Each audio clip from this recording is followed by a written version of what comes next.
எல்லாரும் வந்து மேக்கப் போயிட்டு வந்திருக்காங்க. ஸோ ஆக்சுவலாக வந்து கிளாஸ் எல்லாருமே முடிக்கிற இதுக்கு வந்துட்டாங்க. பட் ப்ராக்டிஸ் பண்ணிட்டு மேக்கப் போயிட்டாங்க. எப்படி இருந்துச்சு அந்த எக்ஸ்பீரியன்ஸ், எப்படி இருந்துச்சு, பிரைடை இவங்க எப்படி ஹேண்டில் பண்ணாங்க, மேக்கப்போட லுக் என்ன, இது எல்லாமே கேட்போம் அவங்க ஸ்டூடெண்ட். நான் இது வரைக்கும் 3 மேக்கப் போயிருக்கேன். 3 மேக்கப்புமே எல்லாருமே சாட்டிஸ்ஃபைடு, எல்லாருமே நல்லா இருக்குன்னு சொன்னாங்க. இங்க ப்ராக்டிஸ் பண்ணா அப்படியே அங்கே எக்ஸிக்யூட் பண்ணா நல்ல ரிசல்ட் கொடுத்து. Super, very good, super super. சொல்லுமா ரம்யா, எப்படி இருந்துச்சு? ஹாய்.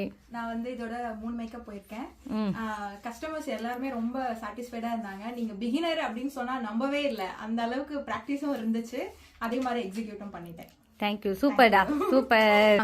என்னோட சிஸ்டருக்காக மேக்கப் எல்லாம் கல்யாண மேக்கப். அவங்க எப்படி வருமோன்னு நினைச்சு பயந்துட்டே இருந்தேன். வீட்டில் எல்லாமே ரிலேட்டிவ் எல்லாமே நல்லா இருக்குன்னு சொல்லியிருந்தாங்க. என் சிஸ்டர் ரொம்ப ஹாப்பி, ரொம்ப ரொம்ப சந்தோஷமா இருந்துச்சு. சூப்பர் இருந்துச்சு, எல்லாமே உங்களால தான். ரொம்ப ஃபர்ஸ்ட் மேக்கப் தான்க்கா, ரொம்ப டார்க் டோனுக்கு தான் மேக்கப் போட்டேன். இங்கே நல்லா ப்ராக்டிஸ் பண்ணனால மேக்கப்பே நல்லா போட்டேன். ஓகே, உங்க பிரைட் என்ன சொன்னாங்க? பிடிச்சிருக்காமா? நல்லா பிடிச்சிருக்குன்னு தான் சொன்னாங்க. ஓகே. ஃபர்ஸ்ட் டைம் மேக்கப் போயிருந்தேன். ஃபர்ஸ்ட் டைம் போகும்போது எனக்கு ரொம்பவே பதட்டமா இருந்தது. செகண்ட் டைம் போனேன், சூப்பரா பண்ணிருக்கேன்னு எல்லாருமே ரிவ்யூ கொடுத்தாங்க. நீங்க கொடுத்த பிராக்டிஸ் தான்க்கா நான் நல்லா பண்ணேன். ரொம்ப thanks. Thanks. Super, all the best.